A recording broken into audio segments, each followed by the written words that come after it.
Have you ever outgrown a place before you were able to leave it? That's a hard feeling to explain because from the outside, people might look at your life and think, you have a job, you have stability, you should be thankful. And you are thankful. But gratitude and exhaustion can exist in the same body. You can appreciate what the job provides and still feel like your spirit is struggling to stay there. You could show up every day and still know deep down that you've already started emotionally detaching from that season. And that's what we're talking about today.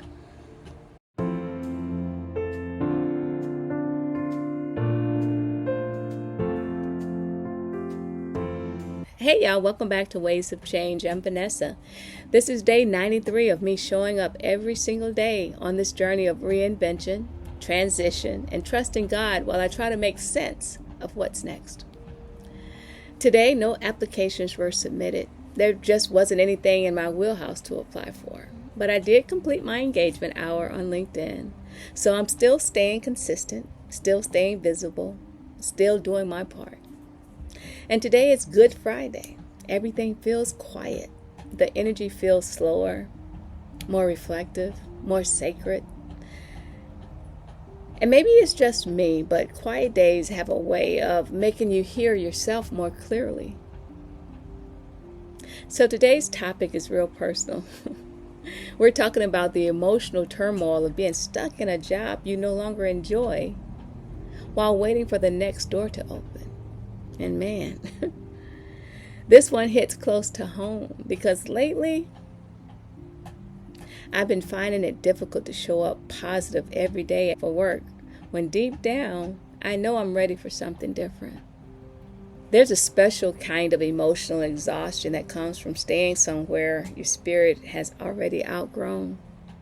And just to be clear, I'm not talking about laziness. I'm not talking about not wanting to work.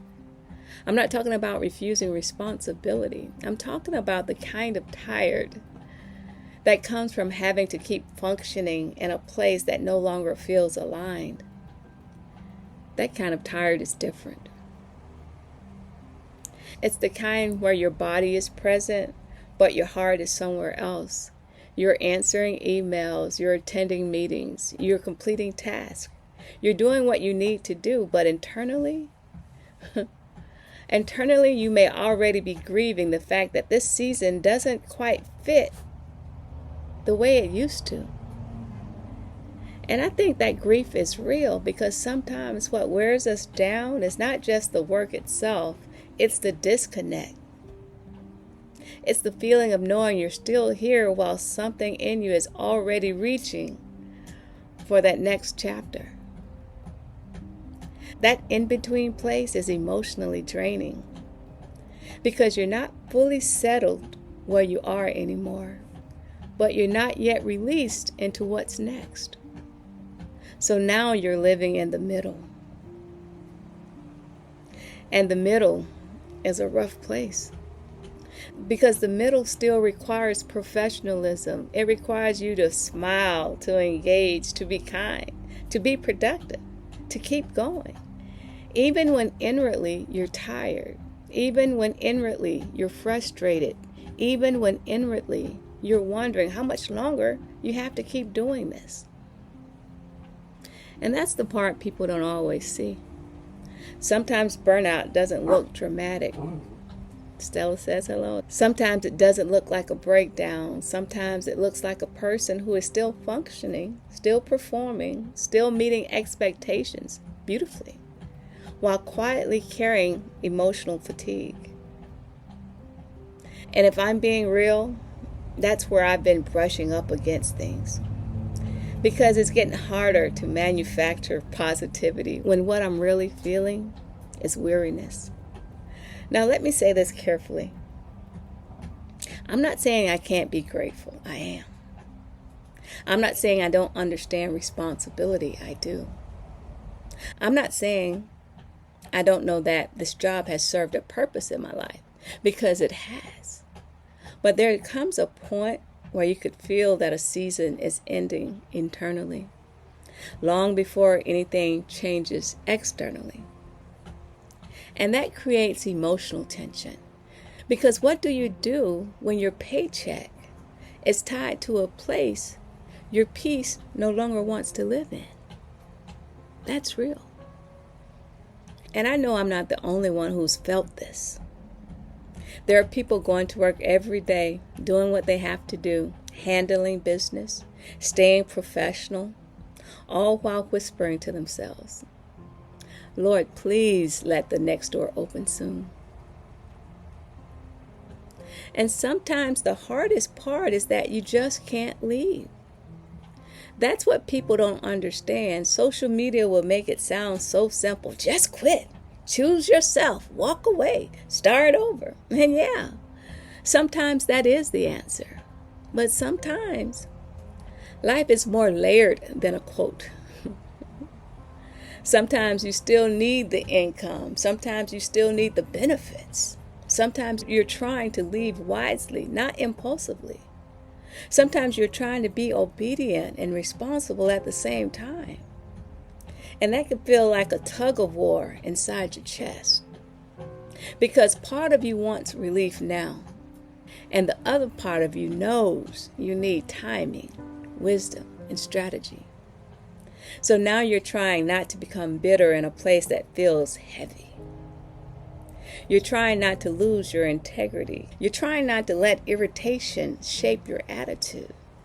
You're trying not to become somebody hardened by disappointment. And that takes work. Some days the hardest part isn't the job. It's having to act like your heart is fully into something when you know it's not. That's draining. That's why this episode needed to be personal. Because I know how easy it is to create content that sounds polished. But I also want this platform to be honest. And the truth is, lately it's been difficult to show up positive every day for work. Some days I do it well. Some days I can find the purpose. Some days I can remind myself this is temporary. Some days I can center myself and say, finish this season with grace. And then some days I feel emotionally flat. I feel disconnected. Some days I'm tired before the day really even gets started. I feel like I'm forcing energy that doesn't come naturally anymore. And I know I'm not alone in that. So let me say something that maybe somebody else needs to hear. Struggling to stay positive in a place you've outgrown doesn't make you weak. It makes you human. Especially when you're trying to do the right thing. Especially when you're trying not to burn bridges. Especially when you're trying to leave with dignity. When you're trying to trust God without falling apart in the waiting. That's not weakness. That's emotional labor. And on this Good Friday, I can't help but think about what it means to sit in a day that feels quiet, heavy, unresolved. Because Good Friday is not the celebration yet. It's the hard middle. It's the day where things look still. It's the day where the hope can look hidden. It's the day where silence can feel painful. But it's not the end of the story. That speaks to me today. Because sometimes being stuck in a job you no longer enjoy can make life feel stalled, like nothing is moving, like your prayers are delayed, like your next chapter is taking too long to arrive. But just because it's quiet doesn't mean God is absent. Just because nothing looks different yet doesn't mean nothing is shifting. And maybe that's the reminder I needed today. This is not dead space. This is waiting space. And waiting space can be uncomfortable, yeah. Because nothing exposes your heart quite like being ready for more while still being assigned to less. That part right there. Being ready for more, but still having to report to a place that no longer feeds you in the same way. That will test you. It will test your patience. It will test your attitude. It will test your faith. It will test your discipline. Because when your heart is tired, the temptation is to shut down, to stop caring, to do the bare minimum, to become cynical, to let disappointment sour everything. And I understand the temptation. Lord knows I do. But I also know I don't want frustration to change my character. I don't want this season to make me hard. I don't want this disappointment to steal my integrity. I don't want delay to make me careless with the gifts, the work ethic, the discipline that got me here.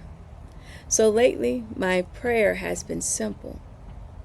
God, help me endure this season without becoming bitter in it. Not fake, not performative, not pretending everything feels wonderful when it doesn't, but grounded, anchored, held together by something deeper than mood. Because I may not feel cheerful every day, but I can still ask for grace. I may not feel inspired every day, but I can still ask for strength. And I may not feel deeply connected to where I am, but I can still choose not to let this season poison me. And maybe that's what growth looks like right now. Not pretending, but being honest and still choosing peace where I can. I think maturity sometimes sounds like this. This is hard. I'm tired. I'm grateful, but I'm also ready to go. I'm trying not to lose myself while I wait. I'm still here physically, but emotionally, I'm ready in this transition. That kind of honesty matters. Because pretending too long will wear you down. And if that's where you are today, if you're in a season where you're still showing up somewhere your soul has already outgrown, I want you to know that you're not failing. You're not broken. You're not ungrateful. You may simply be standing on the edge of one chapter, waiting for the next one to open. And edges are uncomfortable places, but they're sacred too. The edge is where faith stretches. The edge is where surrender gets real. The edge is where identity deepens. It's where you learn how to hold on without hardening. The scripture I want to anchor this episode in is Psalms 130:5.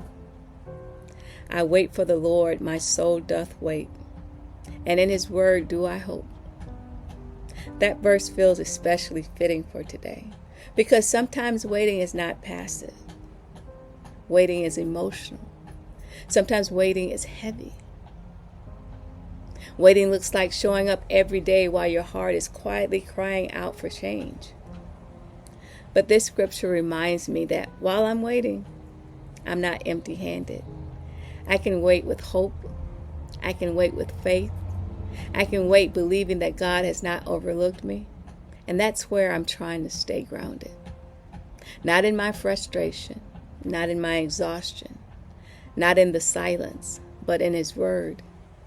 Because when the next door hasn't opened yet, hope becomes its own kind of strength. So on this quiet Good Friday, my friend, my reflection is simple. I'm tired of pretending every day feels light when it doesn't. Some days it feels quite heavy. Some days it feels emotionally draining. Some days it takes real effort to show up with the right energy. But I'm also reminding myself that this season is temporary. I'm not stuck forever. I'm not forgotten. I'm not being punished. I'm in transition. And until the next door opens, I want to move through this season with honesty, grace, and as much peace as I can gather. Not because it's easy, but because I refuse to let a hard season define my spirit. If this episode spoke to you and you know what it feels like to be in a place you've outgrown while waiting for what's next, drop me a comment and say, I'm in transition too. And if you've been following my journey, thank you for being with me on day 93. Like, subscribe, and share this episode with somebody who may need this reminder today. I'm Vanessa, and this is Ways of Change. And I'll see you tomorrow. Bye.